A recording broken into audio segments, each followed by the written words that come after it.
सजना की मम्मी हमारी सासू लगत है। सजना की मम्मी हमारी सासू लगत है। सासू लगत है हमारी सासू लगत है। सासू लगत है हमारी सासू लगत है।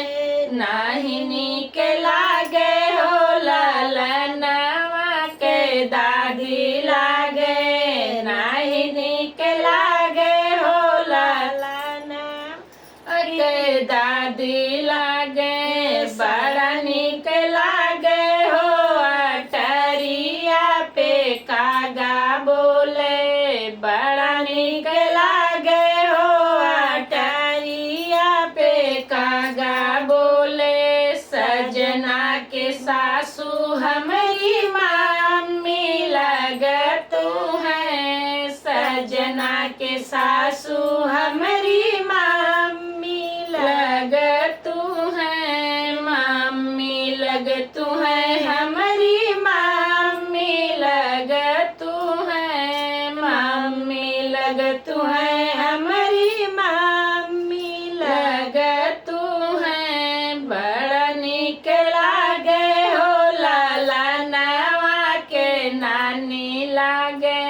बड़ा नीक लागे हो ललनवा के नानी लागे। बड़ा नीक लागे हो अटरिया पे कागा बोले। बड़ा नीक लागे हो अटरिया पे कागा बोले। सजना की भाभी हमारी जेठनी लगत है। सजना की भाभी हमारी जेठनी लगत है। जेठनी लगत है हमारी जेठनी लगत है।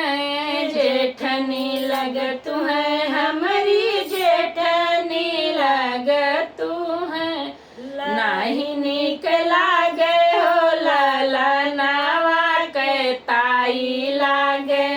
नाही नीक लागे हो ललनवा के ताई लागे। बड़ा नीक लागे हो अटरिया पे कागा बोले। बड़ा नीक लागे हो अटरिया पे कागा बोले।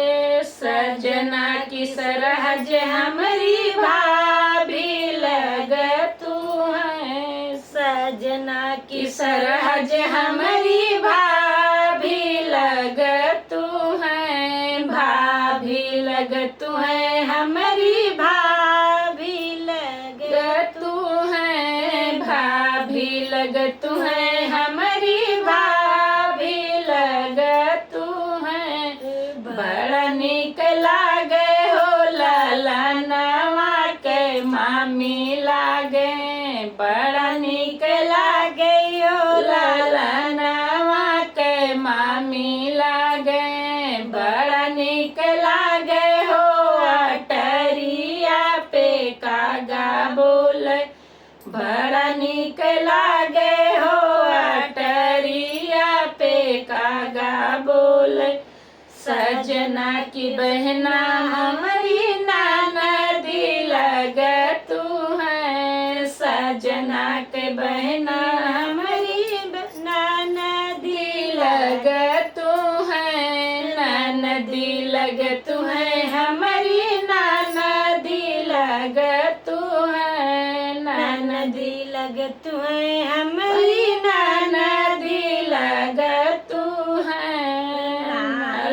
नीक लागे हो ललनवा के बुआ लागे। नाही नीक लागे हो ललनवा के बुआ लागे।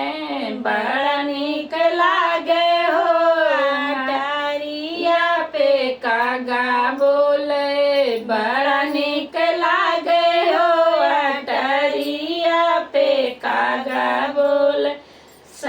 सजना के साली हमारी बहना लग तू है, सजना के साली हमारी बहना लग तू है, बहना लग तू है हमारी बहना लग तू है, बहना लग तू है हमारी बहना लग तू है। बड़ा निक लागे हो ललनवा के मौसी लागे, बड़ा निक लागे हो ललनवा के मौसी लागे, बड़ा निक लागे हो अटरिया पे कागा बोले, बड़ा निक लागे हो अटरिया पे कागा